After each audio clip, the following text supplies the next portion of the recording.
welcome back to my channel. Hope you're all doing well. Today I'll be doing a chit chat kind of video. I'll be talking on how to stay confident and be comfortable in yourself. Now the kind of confidence I'm talking about is not really, the kind of confidence that gets you outgoing, out there, always voicing your opinion, not that kind of confidence necessarily. Just being comfortable in who you are, embracing your flaws, not looking for other people's approval, certain and sure in yourself that almost nothing can move you, that kind of stuff. So yeah, so my first tip is to never compare yourself. In the world we live in right now, I feel like everyone promotes their success on social media, whatever they're thinking, whatever they're doing that is good, they promote it on social media, and that's good. Your good times, the times that you're celebrating, you post that on social media. Some people, will go on Instagram, Facebook, Snapchat, we see this and we think wow, and we measure their success to our lives, to how we're supposed to be. And I feel like that's the number one reason why that's the number one reason why people lose confidence in themselves without really knowing, like comparing other people's the highlight of their life to their backstory. Obviously people are only going to promote the positives, the good things, the good things, not necessarily the bad things. People only show you what they want you to see.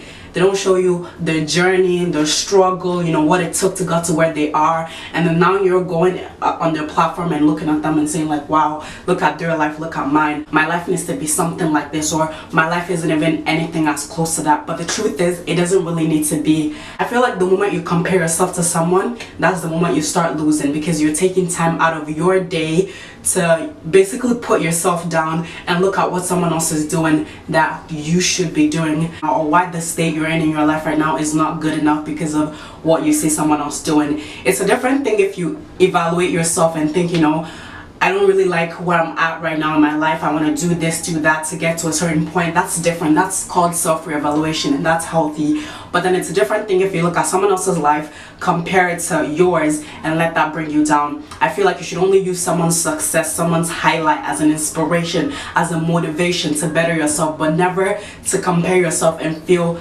less of yourself. Like sometimes it just happens unconsciously, you look at so many of these things and like you start to let it bring you down, and you don't notice that it's really affecting you internally, mentally, and draining you.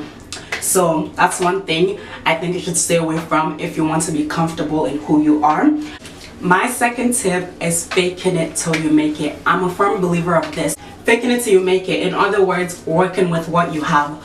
A lot of times I hear people say things like, oh, when I do this, then I will do this. Like for example, once I can afford this kind of lifestyle, then that's when I'll start living like this. Like say like, oh, once I get this degree, then that's when I'll do this. Once I can get that makeup kit, that's when I'll start being outgoing and being able to talk to others. Even though these examples may not be exactly may not relate to you exactly, but the point I'm trying to make is working with what you have. Don't ever put yourself in a situation where you think that because you don't have something, then you're not going to do certain things until you have that thing. Like, oh, I won't dress a certain way until I get my boob job. I won't do this until I get that hair, or only when I get that degree, that's when I'll start surrounding myself with these kind of people. Why not surround yourself with those kind of people even before you get the degree? Why not, be confident, dress however you want even before you get that boob job or whatever it is. So I feel like when people have that mindset of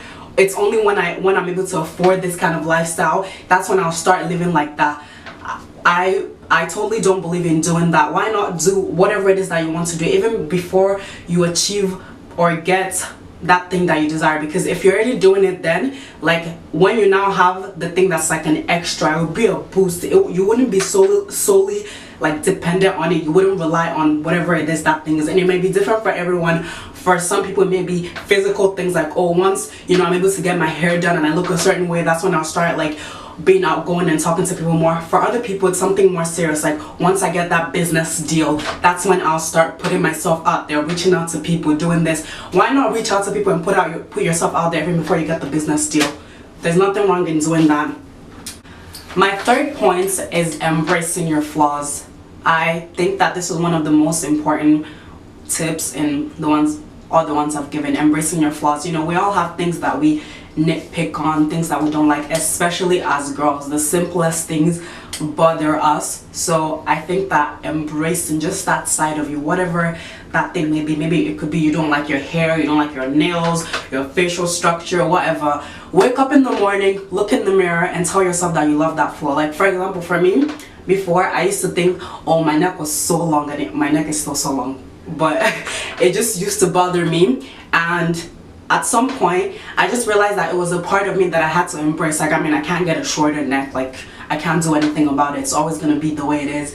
So I realized I had to embrace it. So sometimes I look at myself in the mirror and I be like, damn girl, I love your neck, look at that neck, all right, okay, not necessarily like that, but like I just realized I really had to embrace that part of me that I didn't like. And I noticed that once I started to accept it and I told myself, you know, look at that neck, and I didn't really care as much. Even sometimes when people would be like, oh my gosh, you have such a long neck, it wouldn't bother me, it doesn't faze me anymore. But before I started embracing it, even if someone pointed out that my neck was long as a joke, it would offend me, it would get to me. But now, whether they're joking, whether they're serious, if they're joking, I even laugh with them, because I've learned to accept that part of me and I don't let it bother me anymore. Instead, I focus on other parts of me that I like. And even the part that I don't like, it's kind of like when you embrace your flaws, it's kind of like encouraging yourself, like boosting yourself in a way, like, you know, like something that you don't like, but you're speaking life into it. Whatever it is that you don't like, you're speaking life into it. That way, when someone comes and says something about it, you're just over it. Like, it doesn't really matter to you, it's just what it is, right? I mean, if it's something you can change and you can afford it and you have like the right reasons, then I guess you could change it if you want. But for me, I feel like even if you want to change something about yourself, just learning to embrace that flaw, and that's how you become flawless. I know they say no one is flawless, but when you embrace your flaws, then they're not there anymore technically, so you are flawless. My last point is on not being afraid of people judging you, or not being afraid of people calling out your mistakes. You know, sometimes we're so afraid of what people will have to say after we do something, who's gonna judge us. My sister sent me this video the other day where this lady was talking about mistakes. She said, don't be afraid to make mistakes, because it's better to do that and learn something than do nothing and learn nothing. Like, sometimes our mistakes are our greatest opportunities, but we don't want to make mistakes because people will make fun of us. But for me, at least, I just think, like, just do what you have to do. Even if you make a mistake, then so what? Look at whoever is going to judge you and ask them if they've never made a mistake, if they've never done something wrong. Reminds me of this Bible passage in the Bible where this lady sinned. I think she committed fornication, and people were going to stone her, they were judging her. And I believe it was in John 8:7 where it says, let any of you who's without sin cast away your stones and stone her away. And no one could do that. And that's literally what I think of whenever I think like, oh, if I do this, will people judge me, will people look at me this certain way? And it's just like, if none of them haven't made mistakes, if they haven't made any mistakes, then they can judge me. Besides, it's your mistake, it's not theirs. They have their own. Loving yourself completely, getting to know yourself for you, because if you don't, who will? I'll wait. Exactly, no one. So you have to love yourself, you have to do the taking care of yourself, because if you don't, no one else will. And trust me, no one can necessarily, like, I'm not trying to sound all like lovey, like as if I know, but like, if you don't love yourself, even if someone loves you, it will never be enough, because it's only by loving yourself that you know how someone else is supposed to love you. Exactly. That's why so many people find themselves in relationships they're not even supposed to be in, where whoever they're with is not even treating them right or showing them love how it's supposed to be shown, but because they may not know what it's like to love themselves. So if someone is showing you bad love, you don't necessarily know what that's like, so you can bounce from it. Alright guys, so guys, that's the end of this video. Thank you guys so much for watching.